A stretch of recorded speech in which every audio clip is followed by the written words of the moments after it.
नमस्कार, श्री स्वामी समर्थ. मी अश्विनी. स्वागत आहे सर्वांचं स्वामी माऊली चॅनलमध्ये. तर आजच्या ब्लॉगमध्ये आपण माझ्या छोट्याशा घराचं होम टूर बघणार आहोत. तर व्हिडिओ स्किप न करता शेवटपर्यंत नक्की बघा.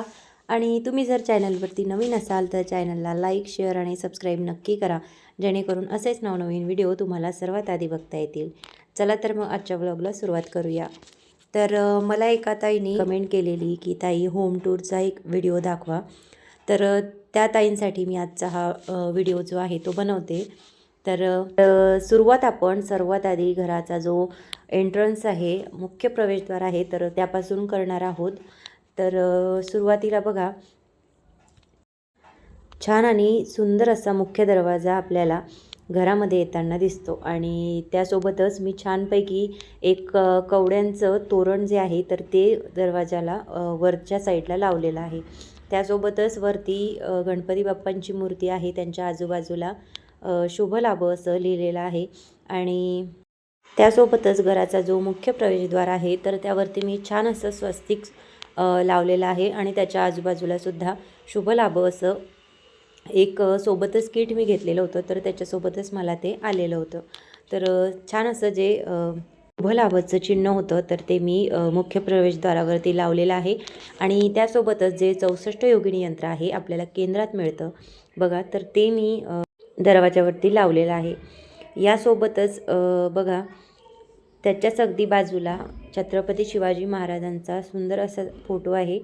आणि हॉलमध्ये सोफा वगैरे आहे. आणि त्यासोबतच चटई जी आहे तर ती मी अंथरून घेत असते, कारण आता थंडीचे दिवस आहे, थंडी खूप आहे. त्यामुळे मग चटई वगैरे किंवा एखादी मॅट वगैरे जी आहे तर ती मी टाकून ठेवत असते. यासोबतच बघा, एक सुंदर असं हा पॉट जो आहे तर तशी तर ही बॉटल होती, पण याला मी घरीच छानपैकी ॲक्रेलिक कलरने डेकोरेशन केलं. आणि सुंदर असा आपला हा पॉट जो आहे तर ही बॉटल जी आहे तर ती तयार केलेली आहे. तर बघू शकता किती छान आणि सुंदर अशी बॉटल आहे. बॉटलमध्ये मी कधी मोरपीस जे असतात तर ते ठेवत असते, किंवा मग एखाद्या वेळेस अशा प्रकारे जर ताजी फुलं असली तर जास्तीची असली तर ती मी या बॉटलमध्ये ठेवत असते, जेणेकरून आपल्यालासुद्धा फ्रेश वाटतं आणि छान वाटतं. त्यासोबतच बाजूलाच टी व्हीसाठी आणि इतर वस्तूंसाठी शोकेस वगैरे आहे. तर ते सुद्धा छानपैकी थोड्या प्रमाणात मी जसं मला करता येईल त्याप्रमाणे डेकोरेशन केलेलं आहे. तर हे तुम्ही बघू शकता, तो टी व्हीचा एक कोपरा आहे. तर हा पूर्व दिशेलाच येतो, त्यामुळे मी इथं छानपैकी विठ्ठल रुक्मिणींची एक मूर्ती होती, तर हा कोपरा मी मस्तपैकी सजवून घेतलेला आहे. हा मागेसुद्धा तुम्हाला एका व्हिडिओमध्ये मी दाखवलेला होता. तर ज्यावेळेस या कोपऱ्याला किंवा या जागेला मी डेकोरेशन केलं होतं तर ते मी तुम्हाला व्हिडिओमध्ये दाखवलं होतं. तर सुंदर असा बघा हा कोपरा जो आहे तो विठ्ठल रुक्मिणीच्या सुंदर अशा मूर्तीने मी सजवून घेतलेला आहे. त्यानंतर वरच्या बाजूला जो काच आहे तर त्या काचेवरती सुंदर अशी मातृत्वाची गाय वासरांची जी मूर्ती आहे तर ती मी ठेवलेली आहे. आणि त्यासोबतच लाकडी बैलगाडा आहे तर ते मी काचेवरती ठेवलेलं आहे. त्यानंतर लाकडी रेलगाडी आहे, ती मी काचेवरती ठेवून घेतलेली आहे. आणि त्यासोबतच आपल्या केंद्रामध्ये मिळतं ते पिरॅमिड मी मोठं घेतलेलं आहे. ते तसं पाहिलं आपल्या हॉलमध्ये किंवा देवघरामध्ये मध्यभागी लावलं जातं, पण आमच्या इथे तसं काही व्यवस्था नाही आहे, त्यामुळे मग मी ते काचेच्या वरतीच मध्यभागी ठेवलेलं आहे आणि हॉलमध्ये ठेवलेलं आहे. तर पण ते देवघर किंवा इतर दुसऱ्या रूममध्ये सुद्धा ठेवू शकतो, पण मी ते हॉलमध्येच काचेवरच्या वरती ठेवलेलं आहे. त्यानंतर हॉलच्या अगदी समोर एक रूम आहे, तर त्या रूममध्ये आम्ही बेड वगैरे ठेवलेला आहे आणि जे अंथरुणं असतात ते ठेवलेले आहे. त्याऐवजी लाकडाचं सुंदर असं कपाटसुद्धा आहे. तर त्या कपाटामध्ये कपडे वगैरे आणि मुलांचं काही सामान असेल तर ते आम्ही ठेवत असतो. आणि त्याच्याच अगदी वरती छान आणि सुंदर असं फर्निचरसुद्धा आहे. तर त्याच्यामध्ये सुद्धा ज्या उपयोगाच्या वस्तू नाही तर त्या मी ठेवत असते, कारण जेवढं सामान स्वयंपाकाला किंवा इतर कामासाठी लागतं तर ते जवळपास खालीच असतं, वरती जास्त सामान नाही राहत. अशा या अगदी छोट्याशा रूममधून बाहेर पडल्यानंतर समोर येतं ते म्हणजे सुंदर असं माझं किचन. तर किचनमध्ये मी अगदी बाजूलाच गॅस ओट्याच्या फ्रीज जे आहे ते ठेवलेलं आहे. कारण फ्रीजला दुसरी जागा नाही आहे. किचन जे आहे ते जवळपास थोडं छोटंच आहे. त्यामुळे तिथे जास्त जागा नाही आहे, म्हणून मग फ्रीज जे आहे तर ते किचन ओट्याच्या अगदी बाजूलाच ठेवलेलं आहे. आणि त्यासोबतच वरच्या साईडला असे मी एक मातीचं भांडं माझ्याकडे आहे ते ठेवलेलं आहे. त्यासोबत एक पितळेचा बट मी घेतलेला आहे, तर तो सुद्धा मी वरच्याच बाजूला ठेवते. कारण तो रोज रोज काही वापरत येत नाही. एखाद्या आठवड्यामधून मी त्याला वापरत असते. जर बट्ट्या वगैरे केल्या किंवा काहीतरी एखादी भाजी मसाल्याची असेल तर त्यावेळेस मी त्याला तो जो बट आहे तर त्याला उपयोगात घेत असते. त्याच्यामध्ये फोडणी वगैरे जे आहे तर ती घालत असते. तर त्यासाठी मग मी तो वरच्याच साईडला ठेवलेला आहे. आणि खाली गॅस ओट्यावरती मग बाजूलाच मी पाण्याचा जो हंडा नाही म्हणता येणार, टाकी सारखी टाकी अशी आहे ही छोटी, तर ती मी भरून ठेवत असते. त्याला छान असा एक नळ आहे खाली. तर तर ही पाण्याने भरलेली टाकी असते. आणि त्यासोबतच बघा हे छोटे छोटे 1-2 रॅक माझ्याकडे आहे.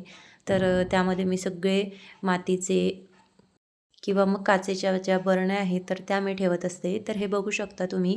आता नुकतंच मी एका व्हिडिओमध्ये तुम्हाला शेअर केलेलं की मी हे जे रॅक आहे तर ते नवीनच घेतलं होतं. ते मी तुम्हाला एका व्हिडिओमध्ये दाखवलं होतं. तर ते रॅकसुद्धा मी आता गॅस ओट्यावरती छानपैकी सजवून घेतलेलं आहे.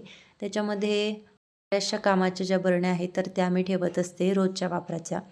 त्याप्रमाणे बघा खाली काही ट्रॉल्या आहेत तर त्या ट्रॉल्यांमध्ये मी जेवढं सामान लागतं तेवढंच ठेवत असते. त्या व्यतिरिक्त जास्त सामान ट्रॉल्यांमध्ये ठेवत नाही. किंवा जेवढं सामान मी तुम्हाला आता दाखवते तेवढंच सामान माझ्याकडे आहे. त्या व्यतिरिक्त जसे की 4-4 किलोचे, 5-5 किलोचे किंवा 10 किलोचे जे मोठे मोठे डबे असतात जर्मरचे किंवा स्टीलचे, तर तसे माझ्याकडे कोणतेच नाही आहे. आता तुम्हाला जेवढे माझ्या किचनमध्ये डबे किंवा छोटे मोठे जेवढे काही डबे दिसतील, जेवढं काही सामान दिसेल तेवढंच माझ्याकडे आहे. त्या व्यतिरिक्त मी जास्त ठेवत नाही. त्याचं कारण मी तुम्हाला पुढे सांगते. पण त्याआधी आता आपण किचनमध्ये जे काही सामान आहे तर ते बघून घेऊया. तर बघा वरच्या साईडला ही जी ट्रॉली आहे तर त्यामध्ये फक्त मी चम्मच वगैरे किंवा मग जे देवपूजेला लागतं, मला छोटे छोटे दिवे लागतात तर ते मी ठेवत असते. माझ्याकडे सारखे म्हणजे एक एक जोडी मी सगळे दिवे घेतलेले आहे तर ते इकडे तिकडे पडतात. त्यामुळे मग मी असेच चमच्यांच्या बाजूला ठेवत असते, जेणेकरून जेव्हा लागतील तेव्हा ते वेळेवरती घेता येतात. आणि त्याच्याच अगदी खालच्या बाजूला बिस्किट वगैरे असेल किंवा मग काचेच्या ज्या वाट्या आहेत किंवा छोटे छोटे बाउल्स आहेत तर ते मी ठेवत असते. त्या व्यतिरिक्त काही जास्तीचं सामान मी ठेवत नाही. आणि त्यासोबत खालच्या बाजूला अगदी ज्या पिशव्या असतात किंवा कापडी पिशव्या असतील, पॉलिथिन असतील, तर त्या मी ठेवत असते, जेणेकरून कधीतरी आपल्याला त्या उपयोगात पडतात. मग फेकून न देता जेव्हा आपण त्याच्यामध्ये सामान आणतो तर त्या मी व्यवस्थित घड्या मारून एका प्लास्टिकच्या पिशवीमध्ये ठेवत असते. मोठ्या पिशव्या वेगळ्या ठेवते आणि छोट्या छोट्या पिशव्या ज्या आहेत त्या वेगळ्या ठेवते. त्यानंतर बाजूच्याच कप्प्यामध्ये सिलेंडर असतं. सिलेंडरच्या बाजूला रांगोळीचे माझे डबे आहेत आणि त्यासोबतच कुकर वगैरे जे आहे तर ते मी ठेवत असते. कारण कुकर 1-2 आहेत, त्यामुळे मग ते वरच्या साईडला ठेवता येत नाही. वरती जर ठेवले तर जी भाजी वगैरे फोडणी देतो त्याची वाफ वरच्या दिशेला जाते, तर मग ते खराब होतात. म्हणून मग मी कुकर जे आहे तर ते खालच्याच बाजूला ठेवत असते. तर असं हे माझं छोटंसं किचन आहे. आणि किचनमध्ये बघू शकता तुम्ही एक स्टीलचं रॅक आहे. तर या रॅकमध्ये मी जेवढ्या गरजेच्या वस्तू आहेत त्या सगळ्या लावलेल्या आहेत. या व्यतिरिक्त माझ्याकडे आणखी कुठलंच सामान नाही की ते मी त्यावरती वगैरे ठेवून दिलं असेल किंवा मग पोत्यात वगैरे बांधून ठेवलं असेल. तसं मी काहीच केलेलं नाही. जेवढे भांडे आहे तेवढे सगळे तुम्हाला आता मी व्हिडिओमध्ये दाखवते तेवढेच भांडे माझ्याकडे आहे आणि आम्हाला तेवढेच लागतात. त्या व्यतिरिक्त जास्त लागत नाही. आणि जरी कोणी आलंच तरी देखील एवढ्यामध्येच सगळं काही व्यवस्थित होतं, काही कमी पडत नाही. तर असे हे थोडे थोडे आणि गरजेपुरतेच भांडे जे आहे ते मी ठेवते. कारण आता आपल्याकडून भांडी जी आहे ती स्वच्छ निघतात, स्वच्छ आपण त्याला करत असतो. पण पुढे आपण एवढी सगळी भांडी जर गोळा केली तर ती आपल्याकडून स्वच्छ होतीलच असं नाही. म्हणून मग आतापासूनच जेवढं सामान माझ्याकडे आहे तर तेवढंच मी ठेवते, त्या व्यतिरिक्त जास्त ठेवत नाही. तर त्यासोबतच बघू शकता फ्रीज आहे. तर फ्रीजला मी छान असं जे फ्रीज मॅग्नेट आहे ते वेगवेगळे लावलेले आहेत. आणि त्यासोबतच हे जे छोटे छोटे गॅस ओट्यावरती रॅक आहे, तर त्याच्यामध्ये बी ज्या गरजेच्या वस्तू आहे, जसं की चिंच असेल, मोहरी, जिरे किंवा मग इतर काही वस्तू असतात ज्या रोजच्या वापरामध्ये लागतात. एक काचेची बरणी मी अशीच ठेवलेली आहे, कारण बिस्किट वगैरे ठेवायला. कारण बघा, बिस्किट जे आहे ते आपल्याला प्लास्टिकच्या कॅरीबॅगमध्येच येतं. प्लास्टिकचंच त्याला कवर असतं. पण आपण सगळेच कवर काढून बिस्किट वगैरे दुसऱ्या डब्यामध्ये ठेवू शकत नाही, कारण ते वातळ होतात. पण मग जे बिस्किट वगैरे फोडलेले आहेत, तर ते खराब होऊ नये त्यासाठी मग मी ते काचेच्या बरणीमध्ये ठेवत असते. त्यासाठी सेपरेट काचेची बरणी मी ठेवलेली आहे. तर अशा प्रकारे मी जेवढं सामान मला काचेच्या बरण्यांमध्ये भरता येईल तेवढं भरून ठेवत असते. काचेच्या, स्टीलच्या, प्लास्टिकचं कुठलंही डब्बा किंवा कुठलाही प्लेट्सचा वापर मी करत नाही. रॅकमध्ये तुम्हाला फक्त 2च प्लास्टिकच्या प्लेट दिसतील. त्याही मी एखाद्या वेळेस डेकोरेशनसाठी किंवा काही गरज असेल तर त्यासाठी वापरत असते. त्या व्यतिरिक्त मी जेवणासाठी किंवा स्वयंपाकासाठी किंवा एखादा पदार्थ वाढण्यासाठी त्या प्लास्टिकच्या प्लेट्सचा वापर करत नाही. कारण प्लास्टिक जे आहे ते आपल्या शरीरासाठी घातक असतं. त्यामुळे मी अशा ज्या काही स्टीलच्या, पितळेच्या, तांब्याच्या ज्या वस्तू आहेत त्यांचा वापर करते. तर बघा, अशा सुंदर सुंदर प्लेट्स ज्या आहेत तर त्या मी तांब्या पितळेच्या घेतलेल्या आहेत. तांब्यांच्या ज्या सामान किंवा भांडी आहे तर ती थोडी कमी आहे. पितळेची भांडी माझ्याकडे जास्त आहे. तर अशा लहान मोठ्या साईजमध्ये मी पितळेच्या प्लेट्स ज्या आहेत तर त्या घेतलेल्या आहेत. तर आता ह्या व्हिडिओमध्ये जर संपूर्ण किचनचं सामान किंवा माहिती तुम्हाला सांगितली तर व्हिडिओ खूप मोठा होईल. त्यासाठी मी किचनचा वेगळा एक सेपरेट व्हिडिओ काढून नक्कीच तुमच्यासोबत शेअर करेल. पण आता तुम्हाला थोडक्यात दाखवते की किचनमध्ये काय काय सामान आहे. तर असं हे जे एकूण माझं रॅक आहे, तर त्या रॅकमध्ये जेवढेच भांडी तुम्हाला दिसत असतील तेवढीच माझ्याकडे आहे. त्या व्यतिरिक्त फार काही नाही, मी ठेवतही नाही.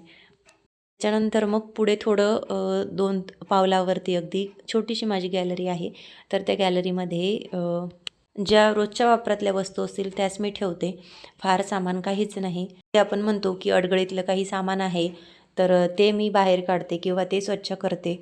तर अडगळीतलं सामान म्हणण्यासारखं आमच्याकडे काहीच नाही.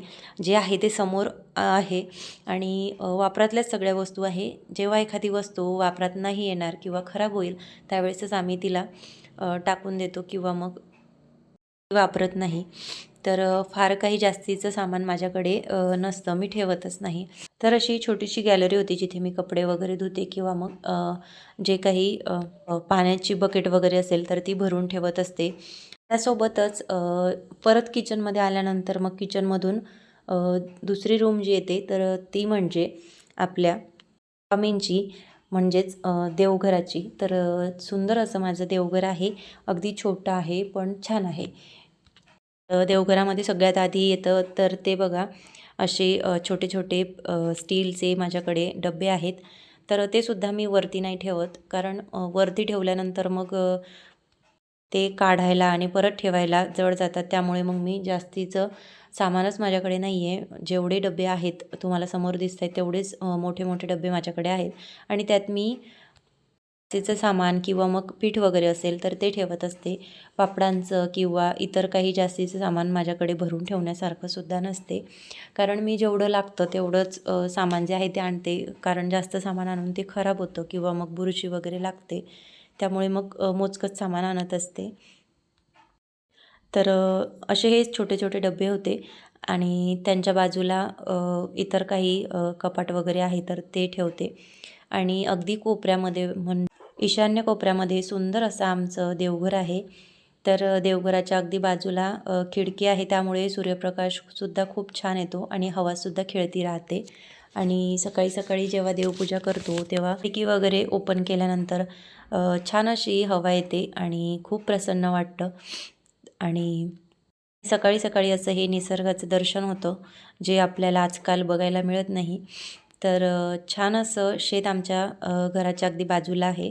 त्यामुळे खूप छान आणि प्रसन्न वाटतं सकाळी सकाळी आणि थंडी पण तेवढीच असते. आता फक्त हिवाळा आहे म्हणून नाही, तर एरवी पण थोडं जास्त थंड वाटतं, कारण आजूबाजूला सगळं शेत आहे. घरांची संख्या थोडी कमी आहे त्यामुळे थंड वातावरण खूप असतं. तर असं हे जे देवघर आहे तर देवघरामध्ये बघा मी मशीन वगैरे ठेवलेली आहे. या मशीनवरती मी ड्रेस वगैरे किंवा देवांची जी वस्त्र आहेत, आसनं आहेत, तर ती शिवत असते. त्यांच्या बाजूला जी अंथरुणं आहेत एक्स्ट्राची, तर ती मीही धुवून ठेवत असते. आणि त्याच्या बाजूला कूलर वगैरे आहे तर तो उन्हाळ्यातच 2-3 महिन्यांसाठी काढला जातो. असा मग 7-8 महिने तो असा कोपऱ्यामध्येच असतो. तर असं नाही की आम्ही याची स्वच्छता करत नाही. प्रत्येक महिन्याला पौर्णिमेला मी सगळं देवघर आणि सगळं घर स्वच्छ करत असते. त्यावेळेस सगळ्या घराची देवघराची स्वच्छता जी आहे तर ती केली जाते. तर देवघराच्या अगदी बाजूला माझ्या मुलीसाठी मी टेबल असा छोटासा आहे तर तिथे ती होमवर्क करत असते. तर जिथे होमवर्क करते तिथे छान असं गणपती बाप्पा, सरस्वती देवीचं जे फोटो आहे तर तो मी सुंदर असा लावलेला आहे. तर तो केंद्रातच मिळालेला होता. त्यावेळेस मी त्याला लॅमिनेशन वगैरे केला आणि छान असा फोटो जे आहे तर तो लावून घेतलेला आहे. त्यावरती स्वामी समर्थांचा सुद्धा फोटो आहे, दत्त महाराजांचा आहे आणि सोबतच सरस्वती मातेचं यंत्रसुद्धा आहे. तर त्या फोटोला छानपैकी मी भिंतीवरतीच लावून घेतलेला आहे. आणि त्यासोबतच बाजूला एक ड्रेसिंग टेबल आहे. तर त्याला आता फार वर्ष झालेली आहेत. एक 8-9 वर्ष च्या आधीचा जुना तो ड्रेसिंग टेबल आहे. तर तरीही तो अजून खूप छान आणि सुंदर असा आहे. त्याला नेहमी स्वच्छ घासून वगैरे जरी आपण घेतलं तरी देखील तो स्वच्छ निघतो. तर या रूममधून आपल्याला सरळ समोर दिसतं तो म्हणजे हॉल. तर ही छोटीशी रूम आहे. तर त्याला आम्ही देवघरच म्हणतो. कारण देवांसाठीच ती रूम आहे. त्यामुळे आम्ही त्याला काही आपल्याला सांगायचं जरी असेल तरी आम्ही देवघरच त्याला म्हणतो. अशा ज्या छोट्या-छोट्या वस्तू आहेत तर त्या मी देवघरामध्ये ठेवत असते. त्यासोबतच बघू शकता एक सुंदर असा तांब्याचा हंडा आहे. तर तो मी किचन ओट्यावरतीच ठेवते. पण सध्या किचन ओट्यावरती थोडी जास्त सामान असतं त्यामुळे मग मी असं बाजूलाच हंडा जो आहे तो भरून ठेवते. जेव्हा लागतं तेव्हा मग त्या हंड्यामधील पाणी मी घेत असते. तर अशा प्रकारे हंडा जो आहे तो मी असा एका बाजूला भरून ठेवते. आणि त्याच्यासोबतच छोटे-छोटे एक वगैरे आहे. त्याच्यामध्ये एक तांब्याची छोटीशी टाकीसुद्धा आहे. तुम्हाला दिसली असेल. ती टाकी खूप छान आणि नाजूक अशी आहे. त्यामुळे मग मी तिला प्यायच्या पाण्यासाठी भरत होते. पण मग आत्ता ही जी एक स्टीलची टाकी आहे तर याच्यामध्येच भरपूर असं पाणी बसतं. त्यामुळे मग त्या टाकीमध्ये मी पीठ वगैरे जे असेल तर ते भरत असते. तर ही आमची मनूला आवाज दिल्यानंतर बघा बघतेसुद्धा आणि आवाजसुद्धा देते. आणि ही तिची जागा आहे, ती इथेच बसत असते. त्यानंतर हॉलमधून बाहेर पडल्यानंतर उजवीकडे येते ती म्हणजे गॅलरी. तर गॅलरी फार मोठी आहे. त्यामुळे त्याच्यामध्ये मी छान असे वेगवेगळे झाडं जे आहे ते लावलेले होते. पण आता हे तुम्ही बघू शकता पानांचा जो वेल आहे तर तो छानपैकी पावसाळ्यामध्ये आणि मागच्या उन्हाळ्यामध्ये सुद्धा तुम्हाला व्हिडिओमध्ये दिसला असेल. खूप छानपैकी फुलला होता. पण आता एवढा थंडीचा दिवस असूनसुद्धा तो थोडा वाळलेला आहे. त्याला पाणीसुद्धा 3 ते 4 दिवस झाले दिलेलं नाही. त्यामुळे त्याची पानं जी आहे ती गळून पडली. पण 3-4 दिवस पुरेल इतकं पाणी त्याला होतं. फक्त पाणी न दिल्यामुळे तो खराब झालेला नसावा. आणखीनही काही कारण असेल, तुम्हाला काय वाटतं हे कमेंट करून मला नक्की सांगा. आणि त्यासोबतच बघा बाजूला कढीपत्त्याचं सुद्धा सुंदर असं एक छोटंसं झाड मी लावलेलं आहे एका टीनमध्ये. आणि त्याच्याच अगदी बाजूला सोनचाफ्याचं सुद्धा झाड लावलेलं आहे. आणि त्याच्या बाजूला पाण्याचा पाईप वगैरे आहे तर तिथं फार झाडं मी ठेवत नाही. आणि त्याच्या बाजूला मग एक छोटंसं दोन स्टीलचे छोटे स्टँड मी घेतलेले आहे. आणि त्याच्यावरती एक टाईल्स ज्या असतात तर त्या ठेवून घेतल्या. आणि त्याच्यावरती एक प्लास्टिकचा ट्रे मी ठेवलेला आहे. आणि त्या ट्रेमध्ये छान आणि सुंदर असं छोटंसं गार्डन मी तयार केलेलं आहे. आता आपल्याला गार्डन तयार करायचं म्हटलं की फार मोठी जागा लागते किंवा मग अंगणच लागतं असं नाही. आता आजकाल बऱ्याचसे आपल्याला छोटे रोपं किंवा झाडं जे आहेत तर ते तयार करता येतात आणि कुंडींमध्ये वगैरे ठेवतासुद्धा येतात. तर त्यामुळे मग मी जागेअभावी असं जे छोटंसं गार्डन आहे तर ते तयार केलेलं आहे. कारण जसं मोठं गार्डन सुंदर वाटतं तसं छोटंसुद्धा वाटतं. आणि मला छोटं गार्डन खूप आवडतं. त्यामुळे मग मी असं ट्रेमध्ये एक छोटंसं गार्डन तयार केलेलं आहे. आता तिथे स्वयंभू नर्मदेश्वर शिवलिंगसुद्धा आहे. तर या महादेवांच्या शिवलिंगाला सुद्धा मला छान असं सुंदर असं छोटंसं डेकोरेशन जे आहे तर ते करायचं आहे. तर ते लवकरच करेल, त्याचासुद्धा व्हिडिओ मी तुमच्यासोबत नक्की शेअर करणार आहे. हॉलच्या बाजूला अगदी सुंदर अशी ही गॅलरी आहे, ज्याच्यामध्ये मी काही झाडं किंवा वाळवणाचं काही सामान असेल ते ठेवत असते. किंवा मग ही बघू शकता तुम्ही, याच्यामध्ये मी गहू वगैरे ठेवत असते. तर ती टाकी आहे ती सुद्धा उन्हामध्ये आरामात दिवसभर राहते. तर त्यानंतर गॅलरीमधून अगदी समोर येतो तो म्हणजे हॉल. तर हॉल तर तुम्ही सुरुवातीला बघितलेलाच आहे. तर अगदी छोटा आणि मला जसा जमेल तसा मी हॉल जो आहे तर तो सजवलेला आहे. तर आता जसं की मी तुम्हाला सुरुवातीला सांगितलं होतं की मी भांडी वगैरे किंवा जे काही सामान आहे तर ते जास्त प्रमाणात घेत नाही. त्याचं कारण म्हणजे असं होतं की आपण जेवढी जास्त भांडी किंवा जेवढं जास्त सामान घेतो तर त्यांची स्वच्छता देखील तशीच चांगली गेली पाहिजे असं होतं. पण बऱ्याच वेळा आपल्याला तेवढा वेळ मिळत नाही किंवा तेवढं भांडी किंवा जे काही सामानाची स्वच्छता आहे ती करणं शक्य होत नाही. मग त्यामुळे मी जेवढं शक्य होईल तेवढीच भांडी किंवा सामान जे आहे ते घेत असते. आणि सगळ्यात महत्त्वाचं म्हणजे आम्ही इथे जिथे राहतो तर ते रेंटनी आहे.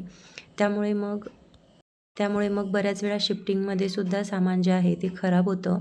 म्हणजे शिफ्टिंग वगैरेमध्ये काचेचं किंवा जे काही मातीचं सामान आपण घेतो तर ते खराब होत नाही. त्यासाठी मग मी जेवढं गरजेपुरतं आहे तेवढंच सामान घेते. तर आम्ही आता जिथे राहतो ते घर रेंटनी आहे. पण घर जरी रेंटचं असलं तरी घर आपण बनवतो, आपण सजवतो आणि आपणच त्याला घर पण देतो.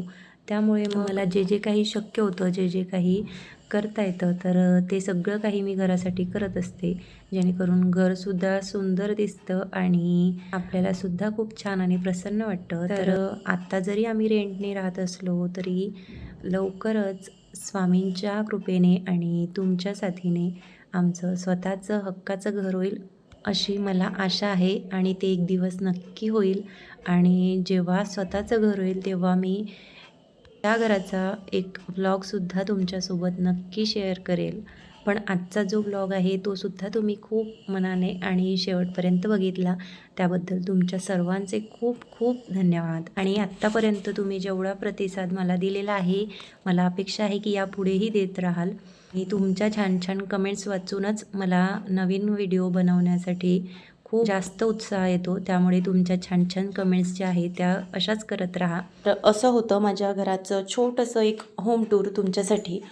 ते तुम्हाला कसं वाटलं हे कमेंट करून मला नक्की सांगा. आणि तुम्हाला जर आजचा हा व्हिडिओ आवडला असेल तर व्हिडिओला लाईक नक्की करा आणि हाईपसुद्धा करा. आणि त्यासोबतच तुम्ही जर चॅनलवरती नवीन असाल तर चॅनलला लाईक, शेअर आणि सबस्क्राईब करायला विसरू नका. जेणेकरून असेच नवनवीन व्हिडिओ तुम्हाला सर्वात आधी बघता येतील. चला तर मग या अशाच एका नवीन व्हिडिओसोबत, तोपर्यंत श्री स्वामी समर्थ.